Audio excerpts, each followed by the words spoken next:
दोस्तों स्वागत है एक बार फिर से आपके अपने यूट्यूब चैनल में। दोस्तों बड़ी खबर है, जी हाँ, सीजेआई ने बदला 64 साल पुराना नियम और अब ओबीसी को मिलेगा आरक्षण का लाभ। तो देखेंगे पूरी अपडेट और डिस्कस करेंगे सब कुछ इस वीडियो में। तो बने रहिए वीडियो में अंत तक मेरे साथ बिना वीडियो को स्किप किए हुए। और यह दोस्तों पहली बार अगर इस चैनल से आप जुड़ रहे हैं और आगे भी चाहते हैं कि इस चैनल के माध्यम से लगातार महत्वपूर्ण व ऑथेंटिक अपडेट आपको बिना रुकावट मिलती रहे, तो चैनल को सब्सक्राइब अवश्य कर लें ताकि मेरे वीडियो का नोटिफिकेशन आप तक बिना रुकावट पहुंचते रहे। तो दोस्तों आपको बता दें कि सुप्रीम कोर्ट ने एक ऐतिहासिक फैसले में सुप्रीम कोर्ट की भर्ती में अब ओबीसी कोटा लागू किया है। और आपको बता दें कि सर्वोच्च न्यायालय ने यानी सुप्रीम कोर्ट ने ये 28 साल बाद ये नीति लागू की है। तो अब जान लेते हैं डिटेल में।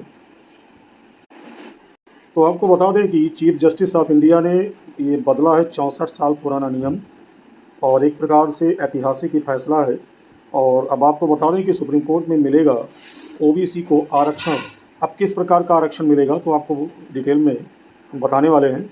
उससे पहले यदि अभी तक आपने चैनल को सब्सक्राइब नहीं किया है तो आगे की अपडेट के लिए चैनल को सब्सक्राइब अवश्य कर लें। तो आपको बता दें कि भारत के सर्वोच्च न्यायालय ने पहली बार अन्य पिछड़ा वर्ग यानी ओबीसी को अपने कर्मचारियों की भांति यानी अपने कर्मचारियों की जो भर्ती है उसमें आरक्षण देने की घोषणा की है। अब आप कहेंगे क्या पहले नहीं लागू था, तो आगे आपको बताने वाले हैं। और साथ ही साथ आपको बता दें कि ये ऐतिहासिक कदम पूर्व मुख्य न्यायाधीश डीवाई चंद्रचूड़ और वर्तमान मुख्य न्यायाधीश बीआर गवई के नेतृत्व में उठाया गया है। और वहीं 3 जुलाई को जारी एक राजपत्र यानी राजपत्र की जो अधिसूचना होती है उसमें बताया गया है कि अनुच्छेद 146 के अंतर्गत प्राप्त अधिकारों का प्रयोग करते हुए 1961 के सुप्रीम कोर्ट के ऑफिसर्स एंड सर्वेंट्स सेवा और आचरण की शर्तें यानी जो ये नियम था उस उन नियमों में ये संशोधन किया गया है।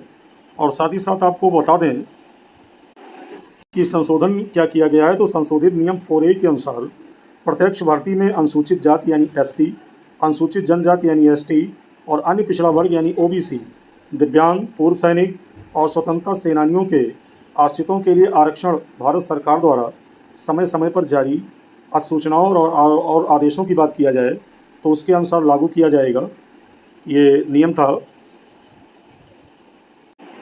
यानी कहने का मतलब यह है कि संशोधित जो नियम है 4A के अनुसार ये अभी निर्णय लिया गया है कि स्पष्ट रूप से उपरोक्त जो बताए गए हैं एससी, एसटी और ओबीसी, दिव्यांग और पूर्व सैनिक और स्वतंत्रता सेनानियों के आश्रितों के लिए आरक्षण भारत सरकार द्वारा समय समय पर जारी सूचनाओं और आदेशों के अनुसार ये लागू किया जाएगा, यानी स्पष्ट तौर पर।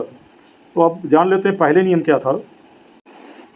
तो पहले नियम यही था दोस्तों कि सुप्रीम कोर्ट की कर्मचारियों की नियुक्तियों में केवल एससी, एसटी के लिए आरक्षण की व्यवस्था थी, ओबीसी के लिए कोई स्पष्ट प्रावधान नहीं था। और ये पहली बार हुआ है कि ओबीसी वर्ग के उम्मीदवारों को भी न्यायालय की स्टाफ नियुक्तियों में अवसर अब मिलेगा। और नई आरक्षण व्यवस्था पोस्ट आधारित होगी, न कि रिक्ति आधारित।